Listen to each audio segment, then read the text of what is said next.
Hey there! Today we're diving into a fascinating problem related to memory allocation in Java. So, let's talk about this interesting problem in detail.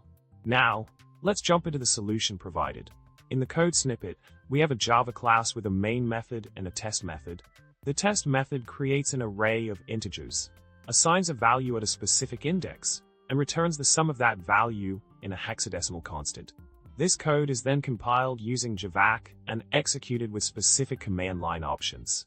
Continuing with the solution, the output of the compilation and execution reveals the generated native code for the test method.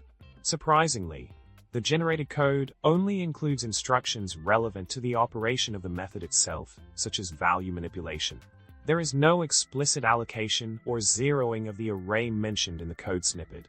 To sum it all up, the experiment demonstrates that Java does not necessarily allocate memory for the entire array length when a primitive in array is created.